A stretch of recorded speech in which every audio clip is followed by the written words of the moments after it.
Good evening, ladies and gentlemen of this fine republic.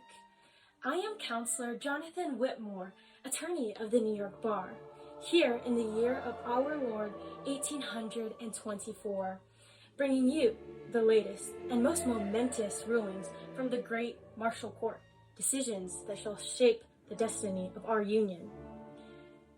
Chief Justice John Marshall and his brethren have spoken, and their words ring through the halls of justice, fortifying our Constitution and defining the balance of power in this young nation.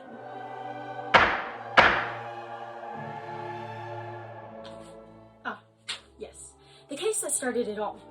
In the final hours of John Adams' presidency, he appointed a slew of Federalist judges, the so-called midnight appointments.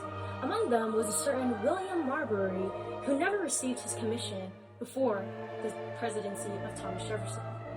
Jefferson's Secretary of State, James Madison, refused to deliver it, and so Marbury petitioned the Supreme Court demanding a writ of mandamus to secure his rightful post.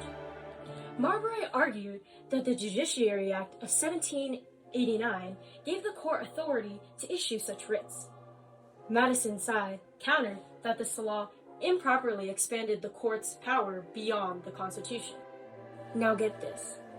Chief Justice John Marshall, in all his wisdom, declared that while Marbury indeed had been wronged, the very law giving the court power to act, the Judiciary Act, was unconstitutional. Thus was born the sacred principle of judiciary review, the power of the Supreme Court to strike down laws that conflict with the Constitution. Though Marbury lost his commission, the court gained its rights. Our next affair pits state against nation, a clash over the very soul of federal power. The United States Congress established a national bank, a symbol of federal authority and economic unity. Yet, the state of Maryland, ever so jealous of its sovereignty, sought to tax the bank. Mr. James McCulloch, the bank's cashier, refused to pay, claiming that the state held no such power, and Chief Justice Marshall thundered from the bench. The power to tax involves the power to destroy. The court ruled in favor of Mr. McCulloch, affirming that the Congress had implied powers under the necessary and proper clause to create the bank, and that states could not interfere with or tax federal institutions. Thus, the supremacy of the federal government over the states was secured, and the Constitution's flexibility, its ability to adapt and endure, was confirmed. And now, countrymen, to the waters of commerce. Two steamboat operators, Aaron Ogden and Thomas Gibbons, vied for control over trade routes between New York and New Jersey. Ogden held an exclusive license granted by New York State, while Gibbons operated under a federal license. Who, then, held the true power, the nation or the state? Once more, Chief Justice Marshall rendered judgment with clarity and conviction. The Commerce Clause of the Constitution grants Congress, not the states, authority to regulate interstate commerce.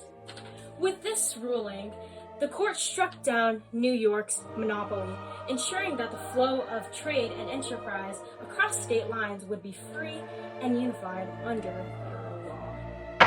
And so, dear citizens, from these three mighty rulings, Marbury, McCulloch, and Gibbons, there emerges a single truth. The United States is not a loose confederation of quarreling states, but a strong and constitutional union. The Marshall Court has given the Constitution both strength and spirit, a living document, supreme above all, ensuring liberty and law endure together. I remain your humble servant of justice, Counselor Whitmore, signing off from Washington City.